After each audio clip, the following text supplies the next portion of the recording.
রমজান মাস আসলে মানুষ দুই ভাগে ভাগ হয়ে যায়। একটা হলো নামাজি গ্রুপ, আর একটা হলো ইফতারের পর সিগারেট বিগ্রেড। মানে এদের অবস্থা এমন, সারাদিন রোজা রাখে ঠিকই, কিন্তু মাথার ভিতরে একটা চিন্তা ঘুরতে থাকে, আর কতক্ষণ, আর কতক্ষণ। সন্ধ্যা হলে এদের চোখ ঘড়ির দিকে। ইফতারের টেবিলে সবাই দোয়া করছে, আল্লাহ আমাদের রোজা কবুল করুন, আসি। কিন্তু সবাই জানে সেই হাওয়া মানে সিগারেটের ধোঁয়া। এরপর কি হয় জানেন? গলির মোড়ে একটা স্পেশাল মিটিং বসে। 5জন বন্ধু দাঁড়িয়ে আছে, সবাই পকেট থেকে সিগারেট বের করছে, যেন বিশ্বকাপ ট্রফি বের হচ্ছে। একজন বলে, ভাই আজ সারাদিন মাথা ঘুরতেছিল। আর একজন বলে, আমার তো মনে হচ্ছিল সূর্য ডুবতেই চায় না।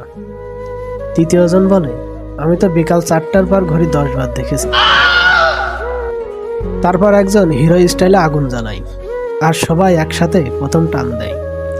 এমন একটা মুখ বানাই যেন জীবনে প্রথম অক্সিজেন পেল।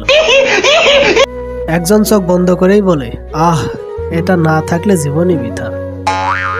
কিন্তু মজার ঘটনা তখন হয় যখন একজনের বাবা হঠাৎ গলি দিয়ে হাঁটছিল, কিন্তু আগুন নিভাই নাই।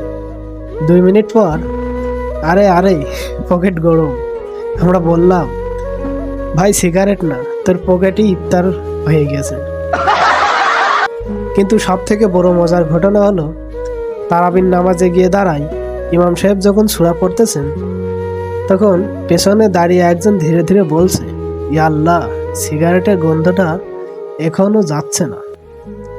শেষে বুঝলাম একটা কথা, রমজান মানুষকে বদলাতে আসে, কিন্তু কিছু মানুষ আছে যারা বলে, রমজান ঠিক আছে কিন্তু সিগারেটও ঠিক আছে। আচ্ছা ভাই, মজা করলাম ঠিকই, কিন্তু আসলে রমজান আমাদের খারাপ অভ্যাস ছাড়ার সুযোগ দেয়। তাই সিগারেট কমাই, ভালো কাজ বাড়াই। আসসালামু আলাইকুম।